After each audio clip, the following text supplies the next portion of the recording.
there's a threat component, as Alan spoke about. You're coming to take someone's job, etc., all these things. But it's an unfair characterization of us when we go back. And I think sometimes those networks also protect you. They just look at you, they're like, hey, man, you're not going to survive. Even if I put you in there, you're still not going to survive. I once went for an interview at National Bank. Oh, my goodness. That was something else. But I wanted to get back to a question Micah asked about culture. Are we going back in there to embrace the culture and be part of that culture? You're willing, you're wanting, but as Alan said, you're the enemy. There's very many places I went and interviewed, and the feedback was always, oh, jui vile tunafanya kazi hapa, which is French there. You will come in and you and the high-minded ethical standards of America, Mazebana, you'll be stopping people to eat. And so very quickly you become very undesirable. Not through any fault of your own, but it just is. The other thing to that question of culture is we have lots of expatriates in Kenya. Are those guys ever asked that question? Are they coming to embrace the Kenyan culture and be part of the culture? Odiero, we take them as they are. And in fact, we're going to learn something from them. But the moment you become that Miro who went to the US and is now coming back, you're the enemy. And it becomes a big struggle.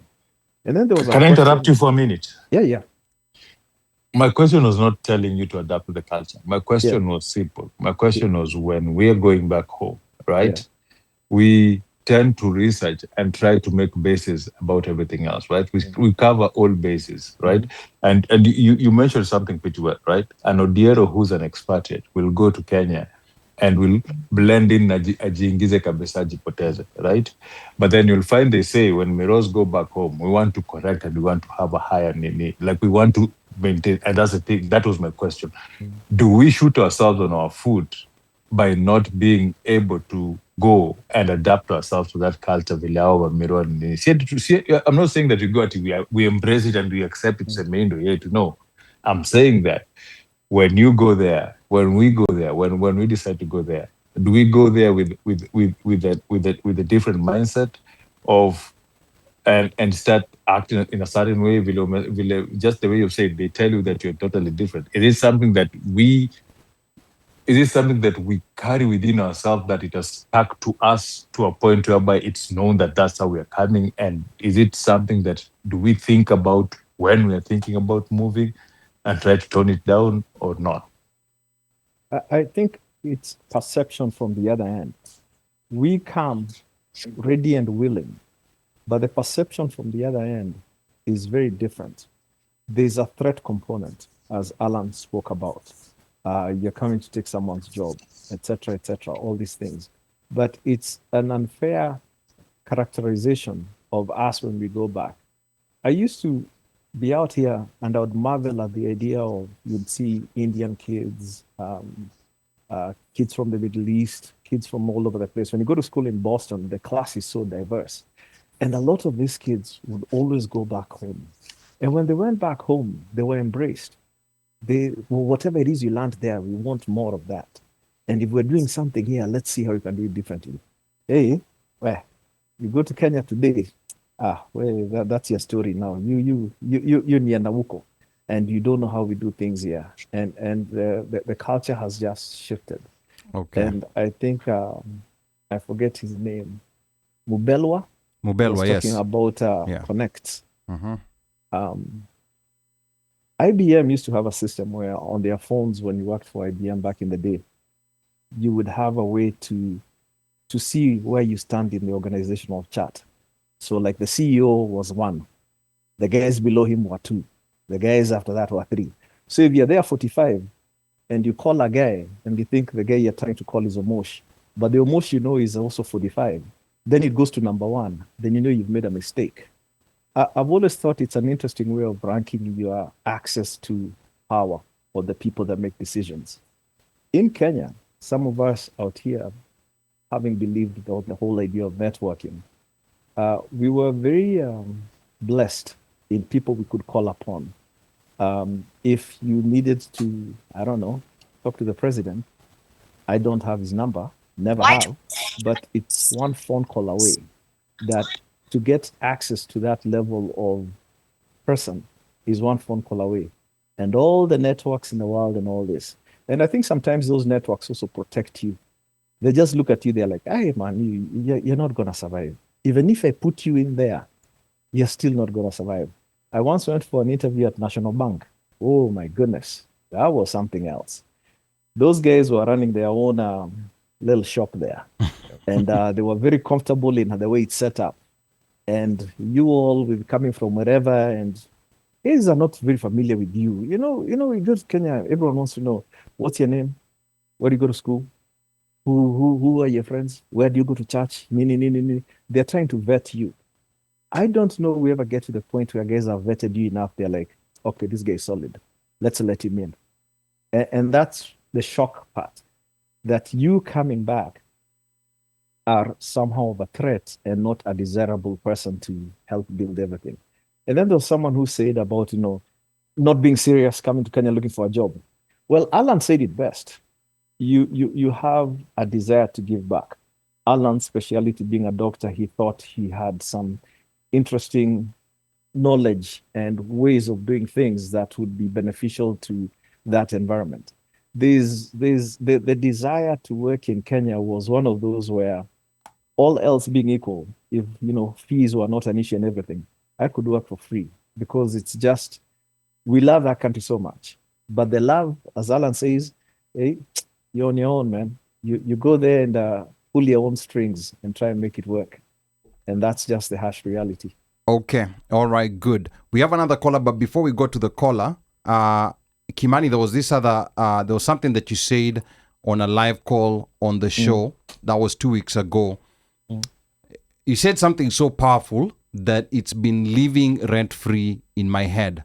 You said that the honeymoon feast lasts as long as what took you there still holds. Maybe tell us, what exactly did you mean by that? For those who were not tuned in 2 weeks ago. The honeymoon state, if let's say you are working for IBM in the US and you got a position where you could work remote from Kenya, and you kept your IBM dollar salary and you moved back, and all else held equal, the standard of living in Kenya is such that the dollar goes further. That's just a reality. For as long as that IBM job exists, life is great. You're in the honeymoon phase. It's beautiful. But the moment that IBM job drops, and now you have to find a way to make ends meet, or find a way to pay bills, and now you have to go look for a comparative job or something that would be as lucrative as what you had, even to some extent, even half of what it is you are doing before. That's when the real Kenya starts. That's when it starts biting. And then it becomes a question of, how long do you go through that process? I read an interesting comment from someone since that call, and they say they did it for 4 months. They were in the honeymoon phase for 4 months, and whatever job they were doing ended. Wow. And the reality of what next, the person, and I congratulate them for this, they were bold enough to bolt at that point. Kenya has this thing of always looking like, you know what, there's like a thing you're working on. It's coming through. Just give it another 3 months, another 6 months. A year goes by, 2. Hey, my friend, at some point you have to kind of put a hard stop and say, Tosha, apa. But I'm a little confused here that isn't part of the preparation going back to Kenya is living per Kenya's salary?